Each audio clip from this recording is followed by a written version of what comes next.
குருவடி சரணம். யூடியூப் நண்பர்கள் அனைவருக்கும் அடியேனின் அன்பான வணக்கங்கள். நான் உங்கள் குருமணிகண்டன் பேசுகிறேன், பொள்ளாச்சியிலிருந்து.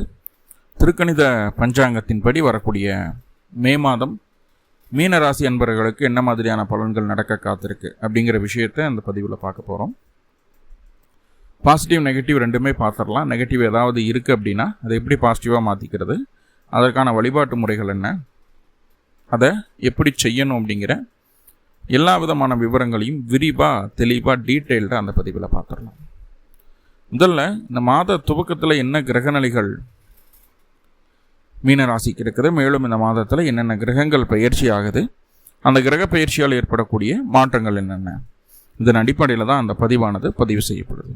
ஸோ அப்படி பார்க்கும்போது இந்த மாத துவக்கத்தில் மீனராசிக்கு என்ன கிரகநிலைகள் இருக்குது அப்படின்னு பார்த்துட்டோம்னா, ராசிக்குள்ளேயே சனி பகவான் ஜென்ம சனி அப்படிங்கிற ஒரு அமைப்புகளில் இருக்குது. கூடவே செவ்வாயும் இணைந்திருக்கிறார். 9ஆம் அதிபதி, 2க்கு அதிபதி, பாக்கியாதிபதி அப்படின்னு சொல்லக்கூடிய செவ்வாய் ராசிக்குள்ள இருக்கிறது நல்லது தான்.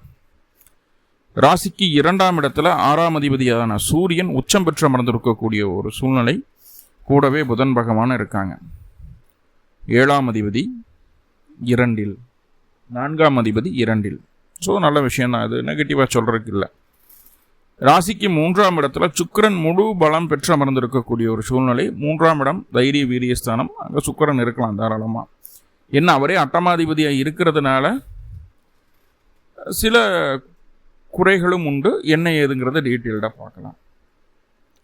ராசிக்கு 4ஆம் இடமான சுகஸ்தானத்தில் உங்களுடைய ராசிநாதனான குரு பகவான் அமர்ந்திருக்கிறார், நல்ல விஷயம்தான். ராசிக்கு 6ஆம் இடத்துல கேது, ருணரோக சத்ருஸ்தானத்தில் கேது பகவான். ஸோ இதுதான் இந்த மாத துவக்கத்தில் இருக்கக்கூடிய கிரகநிலைகள். மேலும் இந்த மாதத்தில் என்னென்ன கிரகங்கள் பயிற்சி ஆகுது அப்படின்னு பார்த்துட்டோம்னா, முதல்ல செவ்வாய் உங்களுடைய ராசிக்கு 2, 9க்கு அதிபதி. ராசியிலிருந்து ராசிக்கு 2ஆம் இடமான தனம் வாக்கு குடும்பஸ்தானத்துக்கு பயிற்சி ஆகிறார். அந்த 2ஆம் இடம் செவ்வாயினுடைய சொந்த வீடு மேஷம். இப்போ மேஷத்தில் செவ்வாய் முழு பலம் அடைகிறார். குடும்பஸ்தானம் வருமான ஸ்தானம் பலம் அடையுது, 2ஆம் பாவம் பலம் அடையுது. செவ்வாய் இருக்கிறதுனால சின்ன சின்ன நெருடல்களும் உண்டு, என்னங்கிறத பார்க்கலாம். மே மாதம் 14ஆம் தேதி 2 கிரகங்களினுடைய நகர்வு, மிக முக்கியமான நகர்வு. முதல்ல சுக்கிரன் உங்களுடைய ராசிக்கு 3, 8க்கு அதிபதினு சொல்லக்கூடிய சுக்கிரன் ராசிக்கு 4ஆம் இடத்துக்கு பயிற்சி ஆகிறார். முதல்ல 4ஆம் இடத்துல சுக்கிரன் வந்துட்டாலே ஒரு திக்பலம், முழு பலம் அடையக்கூடிய ஒரு அமைப்பு. கூடவே ராசிநாதன் அப்படின்னு சொல்லக்கூடிய குரு பகவான் கூட இருக்கார். 2 பொருளாதார கிரகங்கள், குருவும் பொருளாதாரத்தை சொல்லக்கூடிய கிரகம், சுக்கிரனும் பொருளாதாரத்தை சொல்லக்கூடிய கிரகம். இப்படி குருவும் சுக்கிரனும் இணைவு பெறக்கூடிய ஒரு அமைப்பு மகாலட்சுமி யோகத்தை ஏற்படுத்துகிறது. அது மறைவு ஸ்தானங்களில் இருந்தால் கூட நல்ல பலனை தரும். உங்களுடைய ராசிக்கு கேந்திர ஸ்தானம், முதன்மை கேந்திரம் அப்படின்னு சொல்லக்கூடிய 4ஆம் இடம் சுகஸ்தானத்தில் இந்த கிரக சேர்க்கை உண்டாகிறது. 12 வருஷத்துக்கு ஒருக்கா அந்த மிதுன ராசியில் அந்த கிரக சேர்க்கை உண்டாகும். ரொம்ப நாள் நீடிக்குமான்னு கேட்டால் அது கால சூழ்நிலைகளை பொறுத்து மாறுதலுக்கு உட்பட்டது. ஆனால் இங்கே ஒரு மாதமாவது, ஒரு 20-25 நாளாவது அந்த கிரகநிலைகள் இருக்கும். அந்த காலகட்டத்தை சரியாக பயன்படுத்திக்கணும். மீண்டும் இந்த மாதிரி வரக்கு 12 வருஷம் ஆகும், ரைட்? ஸோ அதை சரியாக பயன்படுத்திக்கிறதுக்கு உண்டான வழியை பார்க்கலாம். அந்த 14ஆம் தேதியே இன்னொரு கிரகம் பயிற்சி ஆகுது. புதன் உங்களுடைய ராசிக்கு 2ஆம் இடத்துலேருந்து 3ஆம் இடத்துக்கு பயிற்சி ஆகிறாரு. 3ஆம் இடம் அப்படிங்கிறது ரிஷபராசி. ரிஷபராசி அதில் புதன் இருக்கிறார். சுக்கிரனுடைய வீடு, அதில் புதன் இருக்கிறார். சுக்கிரன் மிதுன ராசியில், அதாவது புதனுடைய வீட்டில் சுக்கிரன் இருக்குது. இங்கே புதனும் சுக்கிரனும் பரிவர்த்தனை யோகம் ஏற்படுது. அப்போ 3ஆம் இடமும் 4ஆம் இடமும் நல்ல பலம் அடையுது. 4ஆம் இடத்தில் மகாலட்சுமி யோகம் ஏற்படக்கூடிய ஒரு சூழ்நிலையில் அந்த பாவம் பலமடைவது இன்னும் கூடுதல் நன்மையே. ஸோ ரெண்டுமே நல்ல விஷயமா இருக்கு. அடுத்து சூரியன் மே மாதம் 15ஆம் தேதி அடுத்த நாள் சூரியன் உங்களுடைய ராசிக்கு 2ஆம் இடமான தனவாக்கு குடும்பஸ்தானத்தில் உச்சம் பெற்ற சூரியன் ராசிக்கு 3ஆம் இடத்துக்கு நகர்கிறார். ரிஷபராசிக்குள்ள சூரியன் வந்தாச்சு. இப்போ 6ஆம் அதிபதி 3ல் இருக்கலாமா அப்படின்னா இருக்கலாம், தப்பில்லை. மறைவுஸ்தான அதிபதி பகுதி மறைவுஸ்தானத்தில் போய் உட்கார்றது பெருசாக ஒரு நெகட்டிவும் இல்லை. சின்ன சின்ன குறைகள் நிறைய நிறைகள் உண்டு. என்ன ஏதுங்கிறத டீட்டெயில்டாக பார்க்கலாம். ஃபைனலாக மாத கடைசியில் மே மாதம் 29ஆம் தேதி புதன் பகவான் ராசிக்கு 3ஆம் இடத்துலேருந்து 4ஆம் இடத்துக்கு பயிற்சி ஆகிறார். அந்த பயிற்சியும் மகாலட்சுமி யோகத்தை கூடுதல் வலுவடைய செய்கிறது. அந்த யோகத்தை கெடுப்பதில்லை அப்படிங்கிறத புரிஞ்சுக்கணும். ஸோ அதுதான் அந்த மாத துவக்கத்தில் இருக்கக்கூடிய கிரக நிலைகளும் மேலும் இந்த மாதத்தில் நடக்கக்கூடிய கிரக பயிற்சிகளும். இதனால் என்னென்ன மாற்றங்கள் வருது அப்படிங்கிறத ஒன் பை ஒன்னாக பார்க்கலாம். முதல்ல செவ்வாய் அப்படின்னு சொல்லக்கூடிய கிரகம் உங்களுடைய ராசிக்கு பாக்கியஸ்தானத்திற்கும் இரண்டாம் வீடான குடும்பஸ்தானத்துக்கும் அதிபதியாக வரக்கூடிய கிரகம். ஒருவே ராசிக்குள்ளே இருக்கிறாரு. கணவன் மனைவிக்குள்ளே சின்ன சின்னதாக கருத்து வேடு, தேவையில்லாத ஹெட்வைட் வர்றது, என்னால் தான் எல்லாமே பண்ண முடியும், என்னை சுற்றி இருக்கிறவங்களாம் ஒன்றுமே முடியாது, எனக்கு மேலே இருக்கிறவங்க என்னுடைய உதவியின் பேரில் தான் இருந்துட்டுருக்குறாங்க, கணவனோ மனைவியோ எனக்கு கீழ்ப்படிஞ்சால் நடக்கணும், நான் சொல்கிறது தான் கரெக்டு அப்படின்ற மாதிரியான சின்ன ஒரு பிடிவாதமும் முரட்டுத்தனமும் முன்னாட்களில் இருக்கும். 11ஆம் தேதி வரைக்கும் அது நீடிக்கும். சில நபர்களுக்கு தலை சார்ந்த பிரச்சனைகள் வர்றது, தலைவலி வர்றது, தலையில் அடிபடுறது, நிறைய யோசித்து மண்டச்சூடாகிறது. ஸோ இதெல்லாம் இருந்திருக்கும். ஆனால் 11ஆம் தேதிக்கு மேலே அனாவசியமான கோபம் குறையுது. உங்களுக்கு தேவையோ தேவையில்லையோ உங்களை தேடி வந்த பொறுப்புகளை சரியாக பயன்படுத்துவதற்குண்டான ஒரு மனப்பக்குவத்தை 11ஆம் தேதிக்கு மேலே செவ்வாய் தர்றாரு. அதுக்கு முன்னாடி பொறுப்புகள் தேடி வரும், ப்ரொமோஷன் கிடைக்கும், சம்பள உயர்வு இல்லாத ப்ரொமோஷன் கிடைக்கும். 11ஆம் தேதிக்கு மேலே கிடச்சிதுன்னா சம்பள உயர்வோடு சேர்த்துன ப்ரொமோஷனாக இருக்கும். வெளிநாட்டுக்கு முயற்சி பண்ணால், வெளிமாநிலத்துக்கு முயற்சி பண்ணால் ஸ்டார்டிங்லேயே கிடச்சிருக்கும். தந்தையினுடைய ஆதரவு பூர்ணமாக கிடச்சிருக்கும். முதல் 10 நாட்கள் 11 நாட்கள் மேலதிகாரிகள் ஃபுல் சப்போர்ட் உங்களுக்கு பண்ணியிருப்பாங்க. என்ன தான் சண்டை சச்சரவு இருந்தாலும் ஏதோ ஒரு வகையில் நம்மளுக்கு சப்போர்ட்டும் அவங்க மூலயமா கிடச்சிருக்கும். அடிச்சிட்டோ திட்டிகிட்டோ நம்மளை நல்லா பார்த்துக்கிடுவாங்க. தந்தை வழி ஆதரவு பூர்ணமாக கிடைக்கும். தந்தையினுடைய சொத்து பத்து சம்பந்தமான விஷயங்கள் கூட நம்மளுக்கு முழுமையாக தெரிய வரும். உயிர் சொத்து சம்பந்தமான விஷயங்கள் இருந்தும் அந்த பிரச்சனைகள் நீங்கும். மேலதிகாரிகளோ அரசியல் சம்மந்தப்பட்ட விஷயத்தில் இருக்கக்கூடிய நபர்களோ ஆதரவு கிடைக்கும், அவங்களுடைய ஆதரவு கிடைக்கும். முதல்ல அரசு தண்டனை உண்டாகும். சின்னதாக ஒரு ஃபைன் கட்ட வேண்டிய ஒரு சூழ்நிலை உண்டாகி அதுக்கப்புறம் அவங்களுடைய ஆதரவு கிடைக்கும். அதன் மூலமாக நட்பு வட்டம் விரிவடையும். எல்லாமே உண்டு. என்ன ராசிக்கு 9ஆம் அதிபதி ராசியிலிருந்து 7ஆம் இடத்தையும் 8ஆம் இடத்தையும் பார்ப்பதால் இது கணவன் மனைவிக்கு மட்டும் ஒரு ஆகாத ஒரு கிரக நிலையாக இருந்தது 11ஆம் தேதி வரைக்கும். 11ஆம் தேதி ராசிக்கு 2ஆம் இடத்துக்கு போயிடுறார். செவ்வாயினுடைய பார்வை 7ஆம் இடத்துக்கு இல்லை, 8க்கும் 9க்கும் கிடைக்குது. 11ஆம் தேதிக்கு மேலே தந்தைக்கு சற்று உடல்நல தொந்தரவுகள் வந்து போகும். ஆனால் அது எல்லாமே கைக்குள்ளே தான் இருக்கும். அவங்களால அது ஸ்டெபிலைஸ் பண்ணிக்க முடியும். பெருசாக நெகட்டிவாக ஆகிறதுக்கு வாய்ப்பு இல்லை. தந்தையின் பேரில், தந்தையின் சொத்தின் பேரில் கடன்கள் ஏதாவது வாங்கணும், பிடிக்கணும்னு ஏதாவது முயற்சிகள் இருந்ததுன்னா அது சக்ஸஸ்ஃபுல்லாக நடக்கும். நிலத்தின் மூலமாக, உறவுகளின் மூலமாக, தந்தையின் மூலமாக, குடும்ப உறுப்பினர்களின் மூலமாக தேவையான பொருளாதார உதவிகள் கிடைக்கக்கூடிய ஒரு சூழ்நிலையை செவ்வாய் பகவான் ஏற்படுத்தி தருவார். அதில் மாற்றம் இல்லை. குடும்பத்தில் சின்ன சின்னதான கருத்து வேறுபாடுகள் இருந்தாலும் பெரிய மனிதர், அதாவது குடும்பத்திற்கு பொது நபர், தலைமை தாங்கக்கூடிய ஒரு நபர், இது பொதுவாக இருக்கக்கூடிய ஒரு பொது மனிதரை வைத்து பேச்சுவார்த்தைக்கு உட்படுத்தும் போது பிரிந்த குடும்பங்கள் கூட ஒன்று சேர்வதற்கு வாய்ப்புகளை சொல்கிறது. ஆனால் முக்கியமான விஷயம் என்னென்னா, இந்த மாதம் முடிய வரைக்கும் உங்களுடைய வாயை திறக்கவே கூடாது. ஏன்னா நீங்கள் ஆள் மனசில் நல்ல எண்ணங்களை வச்சுட்டு நல்ல விதமாக பேசினாலும் கூட இருக்கிறவங்களுக்கு, அக்கம் பக்கம் இருக்கிறவங்களுக்கு, ஒரு பொது சபையில் அந்த வார்த்தைகளை பேசும்போதும் பொது சபையினருக்கும் பொது மனிதர்களுக்கு கூட நம்மளுடைய ஆள் மனத்தில் இருக்கக்கூடிய எண்ணங்கள் வெளியே தெரியாது. நம்மளுடைய வார்த்தை ஜாலத்தில் இருக்கக்கூடிய குறைகளை மட்டுமே பார்ப்பார்கள். ஆக்ரோஷமாக பேசி சொல்கிறதே சாமி எனக்கு ஃபோன் எடுத்து கொடு அப்படின்னு சொன்னால், ஏன் அந்த ஃபோன் எடு அப்படின்னா 2க்கு டிஃப்ரென்ஸ் இருக்குது. அப்போது நம்ம சொல்கிறது என்னமோ மனசுக்குள்ளே பாசமாக தான் நினச்சிட்டு எடுன்னு சொல்லுவோம். ஆனால் அது அதட்டுற மாதிரி அவங்க புரிஞ்சுக்குவாங்க, சண்டைக்கு வருவாங்க. பேச்சில் நிதானம் வேணும். தேவையில்லாத வார்த்தைகளை பேச்சில் பயன்படுத்தி விடவே கூடாது. அப்படி பயன்படுத்திட்டோம்னா ஆல்ரெடி இருந்த பிரச்சனைகளை, குடும்பத்தில் இருந்த பிரச்சனைகளை மீண்டும் தூசு தட்டுமாறு ஆகிவிடுகிறது அந்த பேச்சுவார்த்தைகள். முடிந்தளவு பக்குவம் வேணும் பேச்சில். அதே நேரத்தில் இழந்த வருமானத்தை மீட்டெடுக்கக்கூடிய ஒரு அமைப்பாக மாறிவிடுகிறது.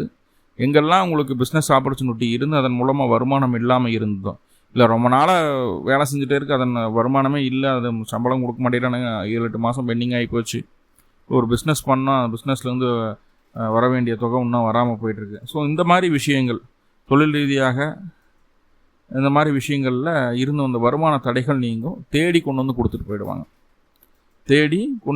போயிடுவாங்க, பிஸ்னஸ் வாய்ப்புகளும் தேடி வரும்.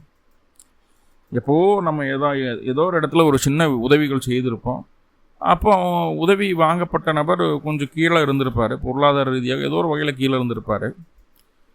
திடீர்னு வந்து அவங்கள மீட் பண்ணுவோம், நம்மளை விட அவங்க நல்ல உயரத்துக்கு போயிருப்பாங்க, அவர்கள் மூலமாக உதவிகள் கிடைக்கும். நம்ம டெவலப் பண்ணிக்கிறதுக்குண்டான எல்லா ஹெல்ப்பையும் அவங்க பண்ணிட்டு போயிடுவாங்க. அவங்களுக்கு ஒரு பெரிய விஷயமாகவே இருக்காது, ஆனால் நம்மளுக்கு அது மிகப்பெரிய வாழ்வியல் மாற்றத்தை ஏற்படுத்தும். உங்களுடைய சுய ஜாதகத்தில் செவ்வாயினுடைய தசா புத்தி அந்தரங்கள் நடந்துட்டு இருந்ததுன்னா அது கண்டிப்பாக நடக்கும். ஆனால் எங்கேயுமே வேகமாக அவசரப்பட்டு தேவையில்லாத வாக்குறுதிகளை கொடுக்கறதோ தவறான வார்த்தைகளை பயன்படுத்துகிறதோ கூடாது. நாவடக்கம் மிக மிக அவசியம், மிக மிக அவசியம். சில நபர்களுக்கு இந்த கண்களில் கொப்பளம் வர்றது, முகத்தில் அதிகமாக கொப்பளம் வர்றது, கண் சம்மந்தமான பாதிப்பு, அதுவும் வலது கண் சம்மந்தமான பாதிப்புகள் வர்றது, மெட்ராஸ் ஐ, தூசி துரும்பு உள்ளே விழுந்துட்டு செப்டிக் ஆகிட்டு, அது இந்த மாதிரி கண் சம்மந்தமான தொந்தரவுகள் வருவதற்கு வாய்ப்புகள் உண்டு. முகம் திடீர்னு வீங்கிக்கும். ஸோ அந்த மாதிரி சில விஷயங்கள் நடக்காத இருக்குது. உடல் சூட்டின் காரணமாக தான். உடல் சூட்டை மெயின்டைன் பண்ணுறதுக்கு என்ன வழியோ அதை பார்த்துக்கிடுங்க. ஸோ செவ்வாய் 2ஆம் இடத்துல இருக்கிறது மற்ற எல்லா விதத்துலேயும் நன்மைகளை சொன்னாலும் பேச்சால் கிடைக்கக்கூடிய நன்மைகளை நம்மளே காலி பண்ணிக்குவோம். நாவடக்கம் அவசியம் அப்படிங்கிறத மறந்துடாதீங்க. சரி, நம்மளை மீறி இந்த பேச்சுவார்த்தைகள் வந்துட்டு அதை கண்ட்ரோல் பண்ணுறதுக்கு ஏதாவது வழி இருக்கா சாமி அப்படின்னா கண்டிப்பாக இருக்குது. சிம்பிளாக அருகில் இருக்கக்கூடிய பெருமாள் ஆலயங்களுக்கு சென்று அந்த பெருமாள் கோவிலில் இருக்கக்கூடிய கணபதியை வழிபாடு செய்யுங்க. தும்பிக்கை ஆழ்வார்னு ஒரு பெருமாள் கோவிலில் கணபதி இருந்தாருன்னா அவருக்கு உங்களுடைய பிரார்த்தனைகளை வைங்க. அமைதியாக இருக்கணும். தேவையில்லாத இடத்துல வாயை வச்சுட்டு கம்முன்னு இருக்கணும். தேவையில்லாத இடத்துல அதை இதுன்னு சொல்லி வார்த்தைகளை கூட்டி பிரச்சனைகள் எடுத்துக்கக்கூடாது அப்படிங்கிற ஒரு மனப்பக்குவத்தோட தும்பிக்கை ஆழ்வார் அப்படின்னு சொல்லக்கூடிய பெருமாள் கோவில் இருக்கக்கூடிய விநாயகரை வழிபாடு செய்யும்போது அந்த பாதிப்புகள் முற்றிலுமாக நீங்குது. ரைட். அடுத்ததாக ரொம்ப முக்கியமான கிரகநிலை, கிரகச்சேர்க்கை. மகாலட்சுமி யோகத்தை ஏற்படுத்தக்கூடிய சுக்கிரனுடைய நகர்வு. சுக்கிரன் மீனராசியை பொறுத்தளவுக்கு நல்லதை செய்ய மாட்டார்.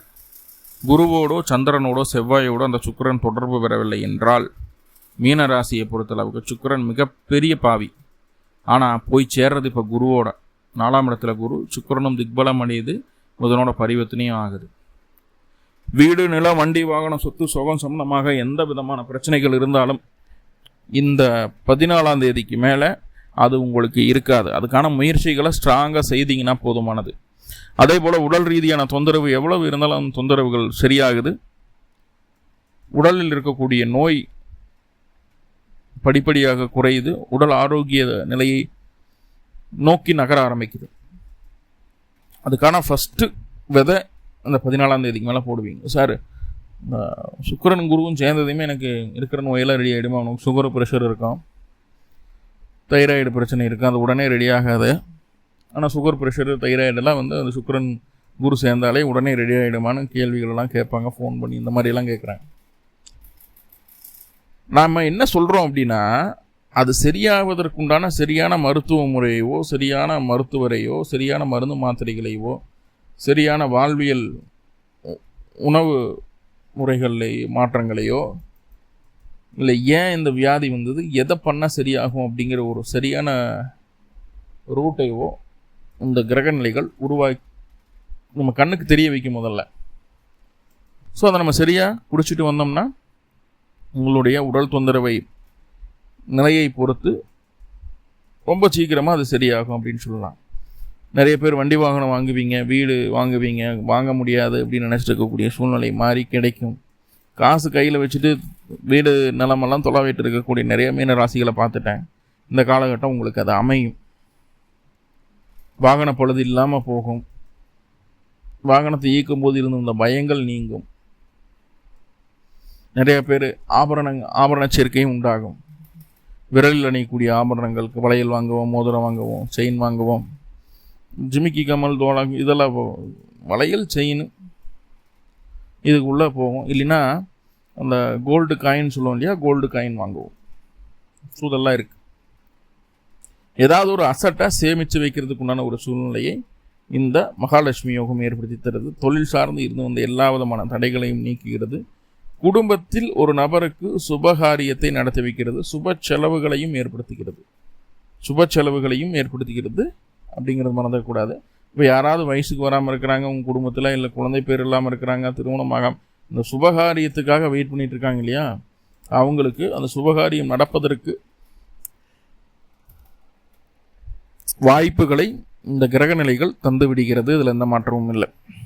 ஸோ ரொம்ப பாசிட்டிவான பல நல்ல சம்பவங்கள் இந்த மாதம் உங்களுக்கு நடக்க காத்திருக்கிறது.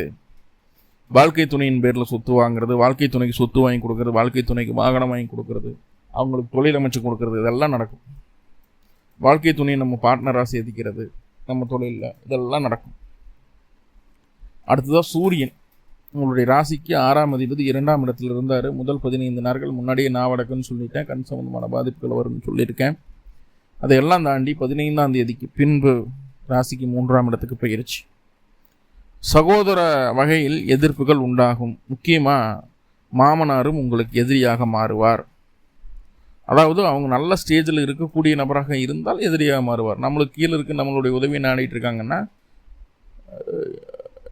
கூட இருந்து குழி பறிக்கிற மாதிரி ஏதாவது ஒரு விஷயத்தை முன் வச்சு அதை எதுன்னு சொல்லி நம்மக்கிட்ட இருக்கக்கூடிய பொருட்களையோ பொருளாதாரத்தையோ பண ரீதியான உதவிகளையோ பெற்றுக்கொள்வதில் முனைப்பு காட்டுவார்கள் அப்படிங்கிறது சொல்லுது. அப்போது ரியல் ஃபேக்ட் என்னன்னு தெரிஞ்சுட்டு உதவி செய்யுங்க, தப்பில்லை.